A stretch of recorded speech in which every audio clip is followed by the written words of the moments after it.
back to Pursuits International. Today, we're delving into a topic that impacts both our personal and business lives, debt. Understanding the nuances of good debt and bad debt, and how businesses leverage them can make all the difference. Stick around as we explore the ins and outs of debt and its impact on financial success.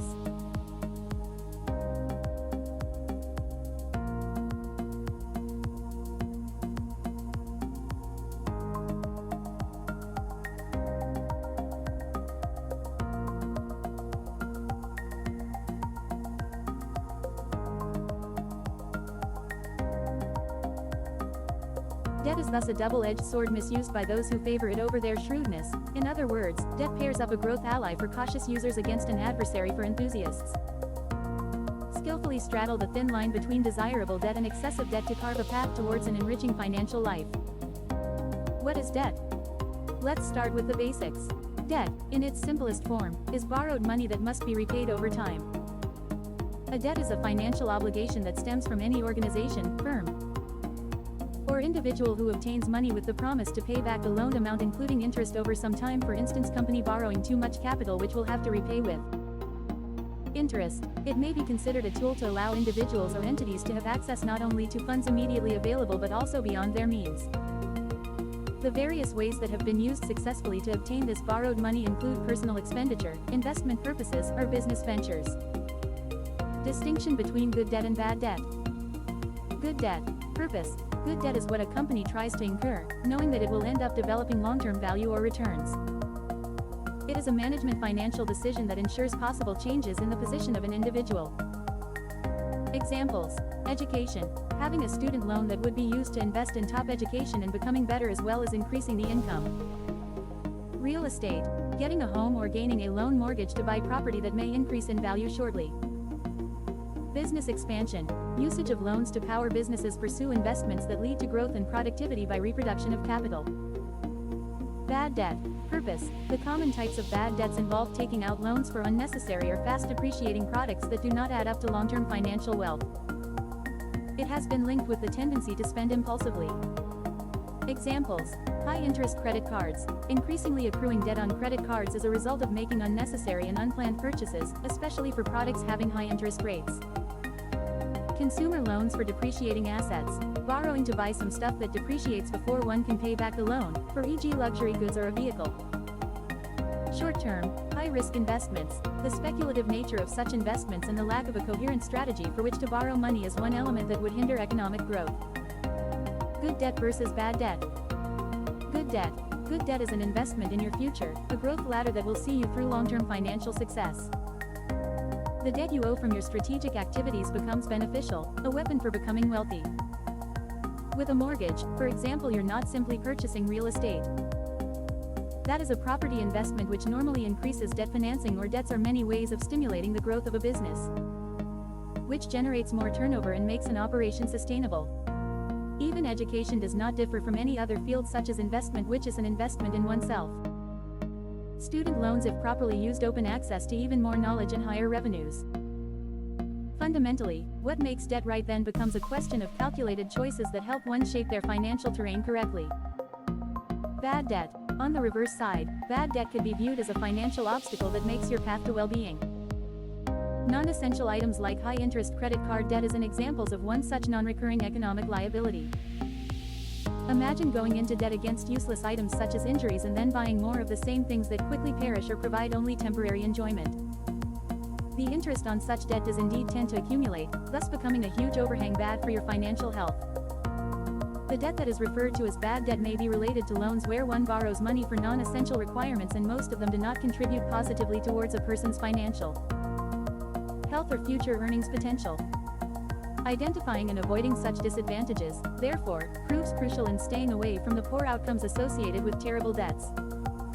Why debt is good sometimes. But why would anyone willingly take on debt? Debt for business growth is a functional financial practice that occurs when companies borrow money from creditors to leverage opportunities, which have RIF's potential to generate returns above the cost of debt. Through the meaning that this is doing, this makes it possible for practitioners to be able to scale operations, new markets, or even invest in innovation using outsourced resources out there. Apple Inc. While introduced by Apple, one of the world's largest companies that are currently invaluable, Debt financing has been a historical method that enabled it to capitalize on its expansions and return capital investments programs. Although Apple was endowed with a significant cash hoard, this corporate giant decided to raise bonds to fund stock repurchase and dividend distribution. Through such a move, Apple benefited from the low interest rate environment in terms of achieving an optimum capital structure sufficient to increase the firm value assessed through shareholders' perspective. Amazon.com. Amazon well deserved its reputation for its rapid growth approach. Debt has been one helpful tool to fuel this increase. Circa multiple times as an investment, Amazon borrowed funds to invest in infrastructure, distribution centers, and technology. With the strategic use of debt, Amazon could pursue global footprint expansion quickly and launch new services like AWS that would help it dominate online retail. The Coca-Cola Company. Coca-Cola is one of the companies that used a very clever technique in employing debt as a way to fund major acquisitions. In the 1980s, Coca-Cola got into debt to procure Columbia Pictures and then utilized enabler financing of obligation to purchase brands such as Glaseo and Costa Coffee. These acquisitions also helped Coca-Cola to move into an extended product line and wider market penetration. Tesla Inc. Tesla, the electric car design company, operated economically with debt financing to finance its grandiose expansions and innovations. Among others, Tesla used debt to construct its gigafactories as well as model new vehicle models and invest in renewable energy implementations.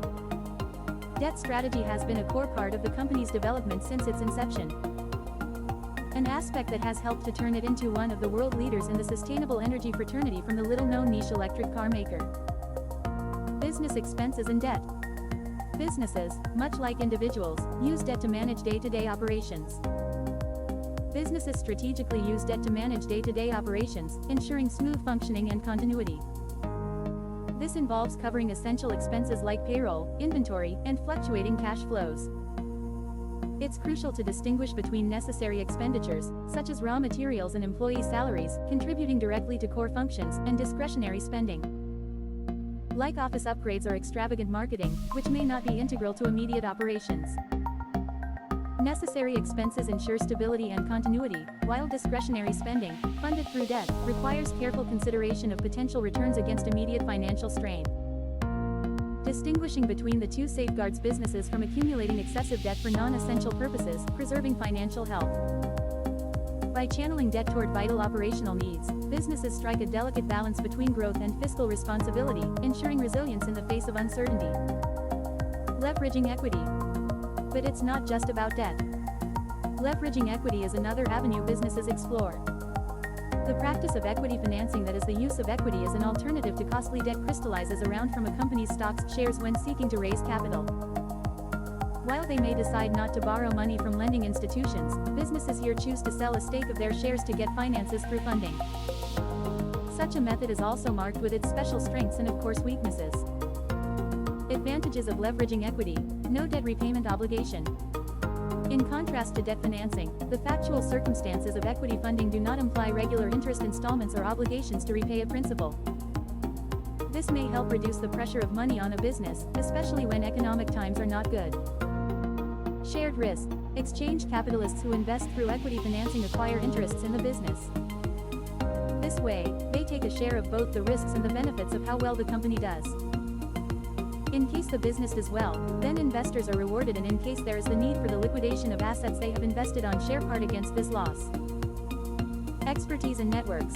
Capital is only one, though important, component of the value that an equity investor can offer. They often bring with them beneficial industry insights, experience, and contacts that significantly strengthen the business above their investments. Long-term growth potential. Equity financing is suitable for businesses whose sources of income are likely to last a long period. The investors are unlikely to be so impulsive here because more often than not, they tend to give the business some time for their money to fetch returns. This is in line with what the organization has targeted as its strategic objectives. Dilution of ownership. Trading equity for investment results in the creation of a situation whereby ownership by existing shareholders, which may include founders, is reduced. With increased interest from new investments, the original owners enjoy less say and influence in their performance since they now own a portion of the business. Loss of profits.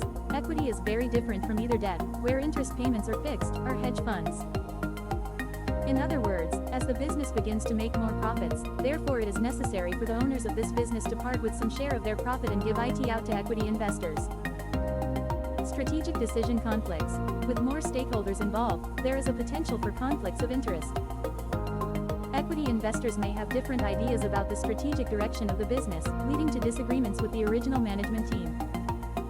Complex valuation. Determining the value of a business and negotiating the terms of equity financing can be complex. Disagreements over valuation may stall the funding process or result in terms that are less favorable to the business. Living on borrowed money. Now, let's talk about the consequences. What happens when individuals or businesses consistently rely on borrowed money for daily living or operations? Spoiler alert, it's not always a recipe for success. Consistently relying on borrowed money for daily living or business operations can lead to a myriad of consequences, with potential risks and long-term implications that should be carefully considered. Here's an examination of these aspects. Accumulation of interest and debt burden, risk. Borrowing often comes with interest payments, and relying on loans for daily expenses can result in a snowball effect of accumulating debt. Long-term implication. The burden of interest payments can strain finances over time, potentially leading to financial instability. Dependency on external funding, risk. Continuous reliance on borrowed money may create a dependency on external funding sources, making individuals or businesses vulnerable to economic fluctuations or changes in lending conditions. Long-term implication. Lack of financial independence may limit the ability to weather economic downturns or unexpected expenses. Reduced financial flexibility.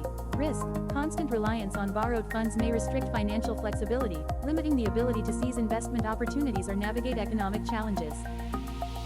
Long-term implication. Reduced flexibility can hinder adaptability in a dynamic financial landscape, potentially stunting personal or business growth. And there you have it, the intricate world of debt, from good to bad, and everything in between. It's essential to assess your financial situation and make informed decisions. If you have any questions or thoughts, drop them in the comments below. Until next time, stay financially savvy.